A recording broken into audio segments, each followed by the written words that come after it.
نطلع بقى من الفرن نسيح العسل الجميل ده ونخليه كده عسل خفيف. البقلاوة أو الجلاش مش محتاج عسل تقيل، ومنكترش لأن احنا زاقين الكنافة من جوه عسل عشان متجزعش، عشان ياكل واحد ياكل 2 و3 و10.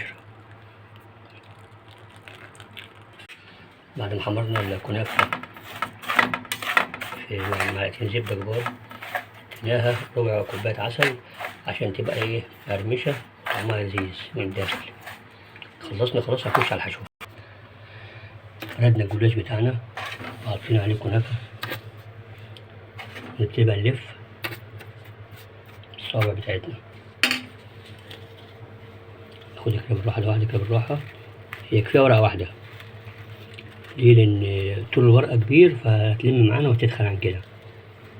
الجلاش ده حتى الجلاش ده كمان من النوع اللي هو السيء لأنه مقطع من جوه، بس مش هنرميه هنعمله برضه. خلصنا كده أول أول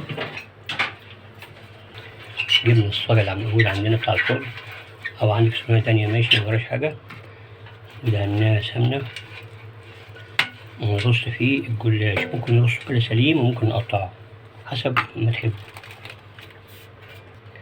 نخلي الناحية التطبيقة من تحت كده زي ما احنا شايفين،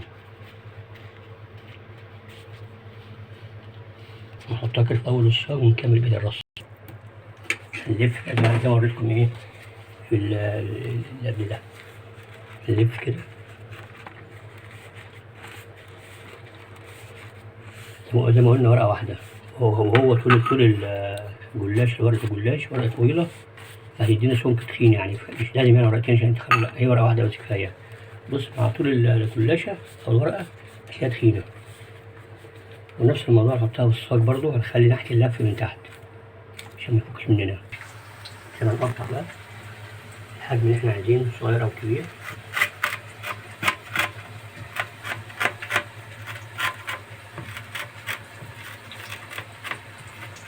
نقطع بالراحة كده. طبعا احنا لسه لافين، سامعين صوت السكينة بتقابل بتخش في الكنافة لأن احنا عاملين عليها عسل واحنا بنحمرها بالسمنة بقى وبالزبدة عشان تمسك ببعضيها. خلصنا كده ندهن بقى الجلاش ده أصلا اللي معلوش سمنة وزبدة موجود متوفر. الفرشة كده بالراحة كده نكمل دهنه وندخله الفرن على الرف الوسطاني حرارة 180. نطلع بقى من الفرن نسيح العسل الجميل ده ونخليه كده عسل خفيف.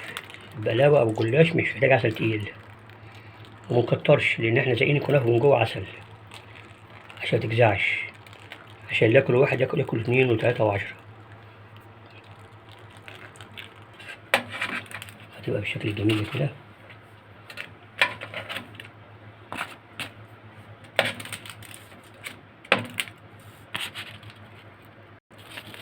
تبقى بالشكل الجميل ده. عندك مكسرات، عندك جوزين، عندك حاجة رش عليها تبقى بالشكل الجميل ده. هنوريكم من جوه الحشوة عاملة ازاي. بص الجمال. اشتركوا في قناتنا ودعمونا عشان يوصلكم كل جديد.